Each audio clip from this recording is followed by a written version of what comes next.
Good morning, hello everyone, welcome back to my YouTube channel Muniya Bas 411 friends. कैसे हैं आप सब? होप कि आप लोग बहुत अच्छे होंगे। तो आप सभी को जय माता दी। अब आप सोच रहे होंगे जय माता दी तो मैं ब्लॉग के एंडिंग में कहती हूँ, अभी क्यों कह रही हूँ? तो मैं बता दूँ। सबसे पहले तो आप सभी को चैत्र नवरात्रि की हार्दिक शुभकामनाएँ। तो फ्रेंड्स, आज 9 अप्रैल है, मंगलवार का दिन है और आज से माता रानी का दिन है, यानी कि आज से चैत्र नवरात्र शुरू हो रहे हैं। तो आप लोगों में से कौन कौन चैत्र नवरात्र का व्रत कर रहे हैं कमेंट करके ज़रूर बताइएगा। भैया मैं तो कर रही हूँ क्योंकि मैं हर साल करती हूँ, इसीलिए इस साल भी कर रही हूँ। अगर अपने ससुराल होती तो वहाँ करती, लेकिन अभी मैं अपने मैके में हूँ तो यहाँ करूँगी। और हाँ, बहुत लोग मुझे कमेंट कर रहे हैं कि जीजू कब आ रहे हैं, जीजू कब आ रहे हैं। तो आप लोग बता दूँ, आपके जीजू मैंने पहले भी ब्लॉग में बताया था, अभी बता रही हूँ कि आपके जीजू इस महीने के एंडिंग में आएंगे, लास्ट वीक में आएंगे। और मैं अप्रैल के शायद फर्स्ट वीक में, नॉट श्योर, चली जाऊँगी अपने ससुराल।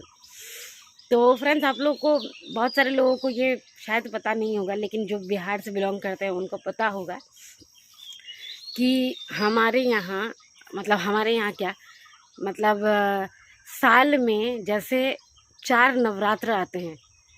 जैसे एक आया चैत में, एक आया अक्टूबर में, एक अप्रैल में आता है, एक अक्टूबर में आता है, और 2 जो होते हैं गुप्त नवरात्र होते हैं, जिसके बारे में मुझे खास जानकारी नहीं है।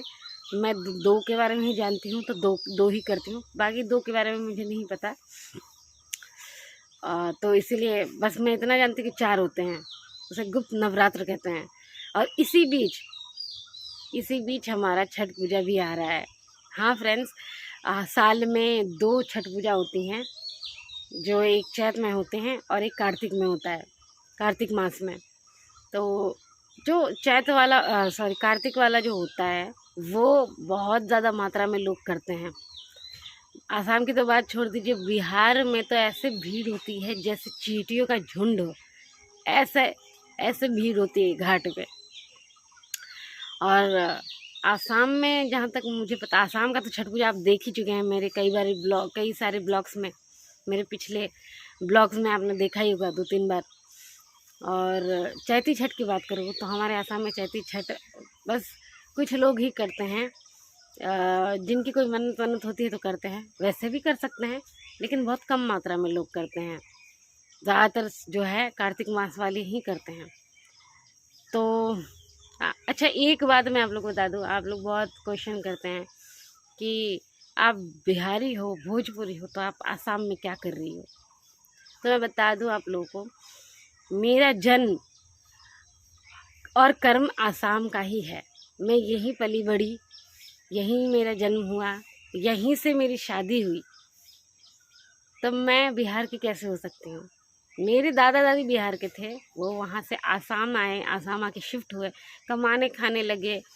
और उनके बच्चे जो हैं, मेरे पापा और मेरे 2 बड़े पापा और मेरी एक बुआ, ये 4 भाई बहन हैं, उनकी भी शादी हो गई। तो हम हुए, हमारा जन्म कर्म यहीं का है, तो हम यहीं के हुए ना। हम वोट भी यहीं डालते हैं, सब कुछ हमारा यहीं का है, तो कैसे हम बिहार के हो गए? हाँ, बिहार में हमारा गांव है, लेकिन हम बिहार में जाके नहीं रहते का, और ना मैं आज तक गई हूँ। हाँ, मेरे घर वाले वो गए हैं, वो एक आध दिन अपना ठहर के, क्योंकि वहाँ हमारे लोग हैं। मेरा नंसार है, शायद पता नहीं सिवान का, कुशीनगर का, सॉरी, कुशीनगर मेरा नंसार है। मेरे नानी के घर वाले कुशीनगर में, और मेरे दादी के घर वाले सिवान के हैं, सिवान छपरा के। छपरा में भी हैं कुछ लोग हमारे, और सिवान में भी हैं, पर मैं आज तक गई नहीं, सिर्फ नाम ही सुना है। तो आई होप कि आप लोग को क्लियर हो गया होगा। दूसरा सवाल आप लोग ये करते हैं कि आप एग्जैक्टली है कहाँ से फ़िलहाल? आप यूपी बताती हैं, कभी आसाम बताती हैं। तो फ्रेंड्स, मेरे दोस्तों, मैं आपको बता दूं, मैं फिर से बता रही हूँ कि मैं आसाम से ही हूँ, पर 4 महीने पहले मेरी शादी हो गई यूपी में। तो मैं यूपी की बहू हूँ और आसाम की बेटी हूँ। यूपी में मेरी शादी हुई है, मेरा मैका जो है आसाम का है। Is that clear? तो क्लियर हो ही गया होगा, है ना? तो फ्रेंड्स, आज मैं बहुत खुश हूँ क्योंकि माता की पूजा करनी है, तो खुशी, माता की पूजा करने में एक अलग ही खुशी मिलता है। बहुत बहुत शांति मिलती है। पता नहीं लोगों का अपना अपना रीज़न होता है पूजा पाठ करने का, पर मैं मन की शांति के लिए, घर वालों की सुख शांति के लिए, अपने घर के मतलब अच्छा अच्छा मतलब क्या कहते हैं उसे, परिवर्तन और क्या कहूँ मैं, ज़्यादा तो मुझे हिंदी बोलनी आती भी नहीं है, मतलब अच्छा इन्वायरमेंट के लिए इसका मैं हिंदी क्या निकालूँ, मुझे समझ में नहीं आता। वो है, याद है, पर वो मतलब कहते हैं ना कि ज़ुबान पे नहीं आ रहा है, ऐसा हो गया है। तो उसके लिए मैं करती हूँ पूजा पाठ। बाकी सबकी अपनी अपनी इच्छाएं होती हैं। तो अब अगर मैं ससुराल होती तो वहाँ करती। अच्छा, एक बात बताइए फ्रेंड्स, आप लोगों से मैं पूछना चाहती हूँ कि वैसे तो जहाँ तक मैं जानती हूँ कि नॉन वेज के साथ साथ हम मीट मछली इन दिनों नहीं खाते हैं, तो साथ में प्याज लहसुन भी नहीं खाते, क्योंकि प्याज लहसुन को तामसिक भोजन माना जाता है, तामसिक भोजन माना जाता है, इसीलिए नहीं खाते। और घर के जितने भी सदस्य हैं वो भी नहीं खाते। हम लोग इन दिनों प्याज लहसुन का भी त्याग कर देते हैं, रखते ही नहीं है घर पे। पर मैंने सुना है कई कई जगहों में कि इसका सेवन करते हैं, मतलब पूजा पाठ करने वाले पूजा कर रहे हैं, लेकिन घर के लोग जो है प्याज लहसुन खा रहे हैं। तो ये एक्चुअली गलत है ना। आप भी लोग बताइए, क्या ये सही है? जो गलत है उसको तो हम गलत ही बोलेंगे। मैंने कहीं सुना, तो आप लोग कमेंट करके बताइएगा क्या ये सही है। और मेरे हिसाब से तो ये गलत है। मैंने जितना भी सुना है, जितना भी पढ़ा है धर्म कर्म के किताबों में, धर्मों की किताबों में, धार्मिक किताबों में सॉरी, और जितना भी अपने पंडित पुरोहित से मैंने पूछा है, सब ने यही बताया है। तो जितना हो सके, जो भी अगर माताएं बहनें पूजा कर रही हैं, मैं उनको बता दूं कि जितना हो सके ये प्याज लहसुन को अवॉइड करिएगा इन दिनों, और इनको अपने घर से दूर ही रखिएगा, क्योंकि ये तामसिक भोजन में आते हैं।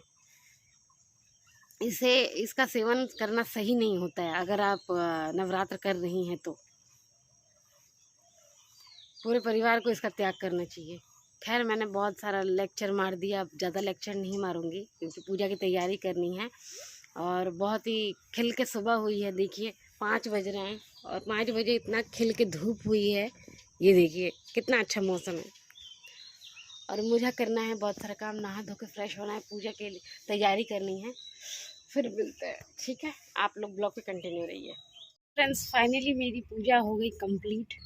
कलश स्थापन मैंने कर लिया है, माता की पूजा हो गई। माँ शैलपुत्री की, आज माँ शैलपुत्री की पूजा है, तो मैंने उनकी पूजा कर ली है। और अभी 11:55 हो रहे हैं, अभी का समय मैं बताऊं, क्योंकि इस मुहूर्त से 12:37 तक मुहूर्त था कलश स्थापन की, 11 बजे से लेके, तो उसी बीच मैंने कर लिया है। चलिए मैं आपको बैक कैमरे से एक बार दिखाती हूँ कैसे नज़ारा है। ये देखिए फ्रेंड्स, ये रही माता की ज्योत यहाँ जल रही है। और ये देखिए खेतरी मैंने बो दिया है, ये कलश है, और ये माता है हमारी। ये छोटा सा मंदिर है, और यहाँ पे पूजा हो गई है। आप लोग बताइए कैसा लगा। आप तो लोग दर्शन कर लीजिए माता के। ये हमारा छोटा सा मंदिर है, ये देखिए। खेतरी बो दिया, मतलब जो बो दिया है मैंने। किसी किसी के यहाँ तो गेहूँ बोए जाते हैं, किसी के यहाँ जो, हमारे यहाँ तो जो बोते हैं, हम लोग जो ही बोते हैं। ये देखिए, ये हमारी कलश है। सो फ्रेंड्स, देखा आपने, दर्शन कर लिए ना आपने, तो एक बार फिर से आपको चैत्र नवरात्रि की हार्दिक शुभकामनाएं, और माँ शैलपुत्री की पूजा की, पहली पूजा की हार्दिक शुभकामनाएं। तो फ्रेंड्स, आज से मेरा फास्ट रहेगा, तो आप लोग अपना पूरा आशीर्वाद दीजिएगा और खूब सारा सपोर्ट कीजिएगा।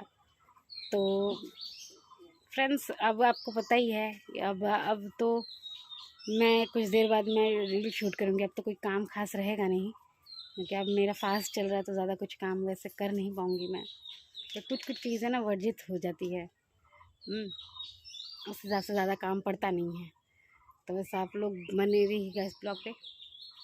मैं पूरी तरीके से रेडी हो चुकी हूँ, और ये देखिए कौन आया हमारे घर पे। ये देखिए मेरी भाभी आई हैं। भाभी, जय माता दी। जय माता दी। ये देखिए त्रिशा को झूला झूल रही है, त्रिशा। और ये देखिए माँ को और ये देखिए आप लोग दिखाओ, ये देखिए अरे आपको आप लोग दिखा रहे हैं। ये देखिए ये राहुल की माँ है, ये राहुल की माँ है। तो अभी मैं जा रही हूँ वीडियो शूट के लिए, तो आप लोग ब्लॉग पे मत बने रहिए क्योंकि ये ब्लॉग यहीं पे एंड करती हूँ। बने रहिए, मत बने रहिए। इस ब्लॉग को यहीं एंड करती हूँ, फिर मिलूंगी एक नए वीडियो के साथ। तब तक के लिए आप लोगों का ख्याल रखिए। जय माता दी, बाय बाय।